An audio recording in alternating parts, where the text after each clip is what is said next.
এখন মোৰ অসুস্থ হোৱাৰ শেষ ছবি আছিল। আপোনালোক যদি কিশোৰৰ ৰিয়েল ফেন হয় আপোনালোকৰ এই ভিডিঅ'টো চাব চকু পানী ওলাই যাব। ভাল মানুহ ভাল কাম কৰি থাকে সেইসকলৰ লগতে এনেকুৱা হয়। তো বেয়া খবৰটো আপোনালোকে পালেই।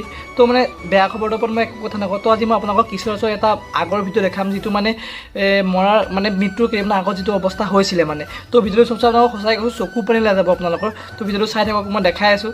তো মানে কি ক'ম আৰু মই একো ক'বলৈ ভাষা নাই। মানে কোনো মানুহে বিশ্বাসেই কৰিব মানে কি হৈ গ'ল ইমান পটককৈ। মানে বহুতো এক্টৰ মানে কেনেকৈ দিছে ইনষ্টাগ্ৰামত আপোনালোকে পাইছে চাগে, বহুতে বিশ্বাসেই কৰিব পৰা নাই। তো কি ক'ম আৰু হ'বলৈকেতো হৈ গ'ল। তো মানে এতিয়া আপোনালোকে এটাই অকল প্ৰে কৰক যে তেওঁৰ আত্মাই শান্তি লাভ কৰক। নমস্কাৰ, মই কিশোৰ দাস। মই যিহেতু অসুস্থ সকলোৱে গম পায় অসমবাসী ৰাইজে।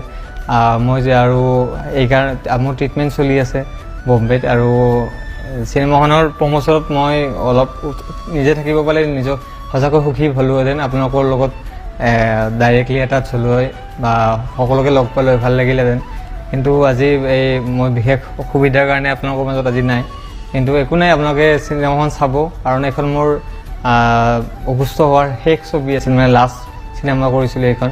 আৰু চিনেমাখনৰ বহুতখিনি মমেণ্ট মোৰ এতিয়াও মনত আছে, বহুত ভাল লাগে। কাৰণ চিনেমাখন যেতিয়া আমি কৰিছিলোঁ মাজতে লকডাউন দুবাৰ পালোঁ আমি।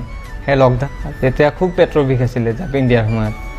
আৰু চিনেমাৰ কিছুমান মুহূৰ্ত খুব ভাল লাগিছিলে আমাৰ, খুব এনজয় কৰিছিলোঁ। ৰাতি ধৰক গোটেই হোল নাইট কেতিয়াবা শ্বুটিং কৰিছিলোঁ, আৰু খুব আমি এনজয় কৰিছিলোঁ গোটেই টিমটোৱে। আৰু আমাৰ গোটেই মানে এটা খুব ধুনীয়া এটা প্ৰজেক্ট আপোনালোকে পাব বুলি মোৰ আশাবাদী।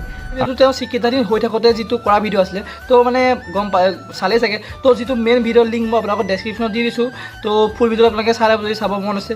তো মানে কেনেকুৱা পালে জনাব। মোৰ মানে চাই বহুত বেয়া লাগিছে। মই প্ৰথমে আগতেও চাইছিলোঁ ভিডিঅ'টো, তো তেতিয়া মই ভবা নাছিলোঁ এনেকুৱা হৈ যাব বুলি। তো ভাবিছিলোঁ ভাল হ'ব, আকৌ আহিব আমাৰ মাজত ঘূৰি আহিব।